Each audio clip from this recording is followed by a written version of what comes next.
今天我们来做一个不一样的泡椒凤爪，绝对是大家没有吃过的。鸡肉感先给它做一个美甲，做好美甲并且清洗干净的鸡肉感下锅焯水，加入一点料酒，焯开过后把这些泡泡全部打掉，再煮5分钟的时间，然后捞出来冲洗干净。准备点做鸡爪的香料：八卦大料、桂皮、香叶、草果、贝纸、陈皮、小茴香、干辣椒和干花椒、姜葱。鸡肉感全部清洗干净后，从后面这里划上一刀，轻轻的拨开。大家看到没有？这个大骨头就已经露出来了，然后一灭就可以把这个大骨头灭出来。这样子把这个骨头去掉之后，第一个可以更入味，第二个吃起来更巴适。很简单的哦，上面这些小骨头就不用去了，主要是太麻烦了。看到这里，大家可能会觉得有点奇怪啊，不是说好的泡鸡爪吗？肯定泡鸡爪大家没吃过的做法。这个时候大家先帮我把赞点好，顺便收藏一下，因为太好吃了，我害怕你们以后找不到。锅内来一点点植物油，下几块冰糖，先炒个糖色。冰糖炒至棕红色，下香料，香料在油里面爆一下才能激发出香味来。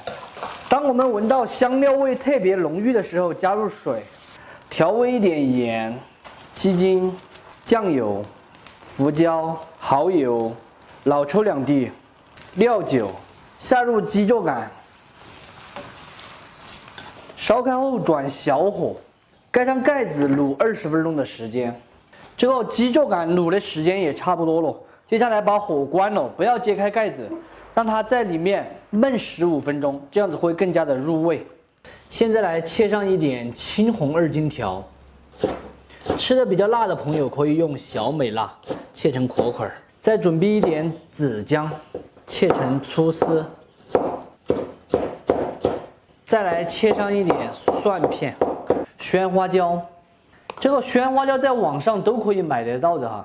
鸡肉感也焖好了，现在把它夹出来。大家看这个颜色还是很漂亮的，虽然有一点点开始氧化了。夹出来要把水分滤掉。鲜花椒来上一点7成油温的热油，这样才能把它的香味激发出来。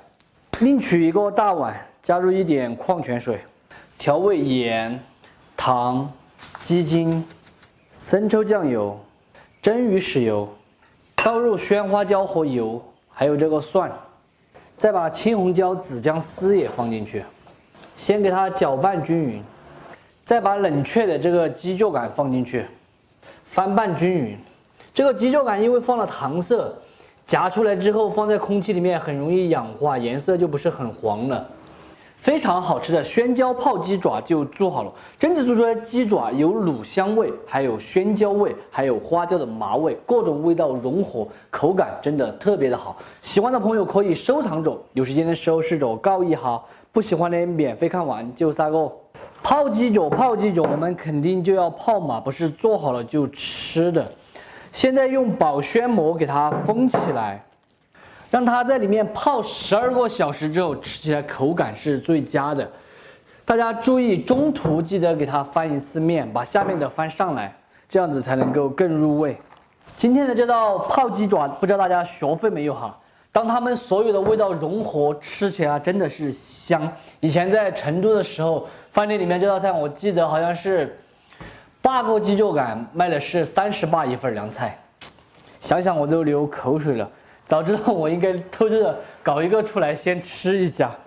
今天的视频到这里就散过了，我是想念，咱们下期见，拜拜。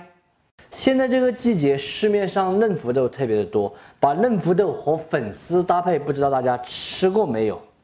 先把福豆壳给它剥了，剥福豆其实比较简单，就是从中间给它灭开就是了。很多朋友喜欢把这个福豆剥了之后煮一下，然后放到冰箱里面急冻，吃很久很久。其实那样子是不健康的哈，建议大家吃新鲜的。就算要冻，最多嘛也就冻过1个把月的时间，你冻过半年1年，那个怎么吃？但所有营养都没有了。再来上一点剥好的豌豆，没有豌豆的朋友也可以全部用福豆。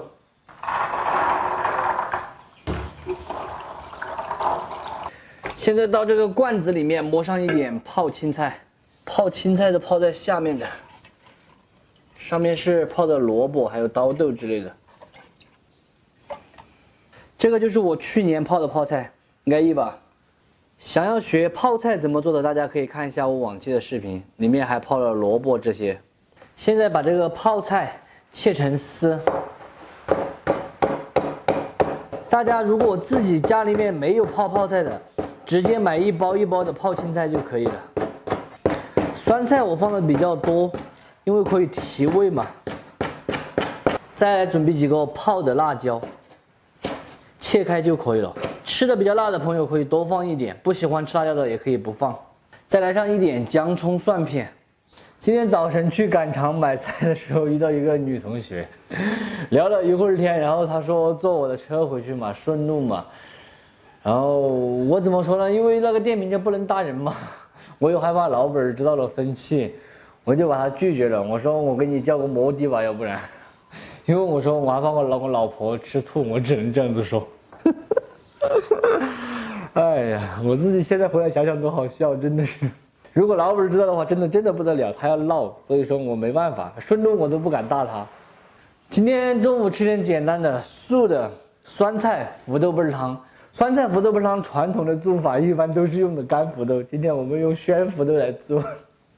锅内来上一坨这个新能源的猪油，猪油炒化，下入酸菜、辣椒还有姜葱蒜，大火翻炒匀净，稍微多炒一下才能把酸菜的味道炒出来。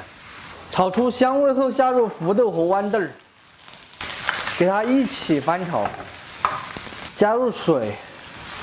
烧开过后，下入粉丝，不用提前泡发，直接煮就可以了。煮3分钟后，调味一点盐、糖、鸡精、白醋，再煮2分钟后就可以关火出锅了。最后甩上一点性感的葱花，美味继承。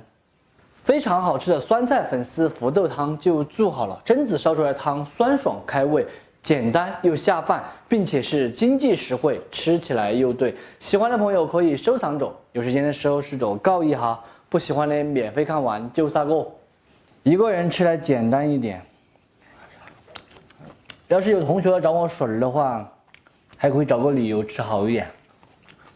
哇，我感觉辣味比较浓哦。这个粉丝层也有，这个汤的颜色可能不是很好看，大家也可以把福豆提前煮一下，再放进去的话，汤的颜色就会好看的。还有一个就是这个福豆一定要煮熟了吃，如果嫩福豆不煮熟的话，它有一定的毒素。嚼得惨不敢喊，那个辣椒放多了。好辣好辣，我怎么吃啊？这个豆豆好吃的很，非常的趴糯。我记得以前没有菜的时候，就去弄一点那个干福豆，把壳剥了，放点酸菜一起烧汤，烧得粉粉烂烂的，安逸得很。现在真的是时代变了，再也吃不出那种味道了。就算同样的做法，同样做出来，吃起来都没有以前美味。主要是以前条件不好，觉得有吃的就行了，就很美味。好了，今天的视频到这里就撒过了，聊饭开干，我是想念，下期见，拜拜。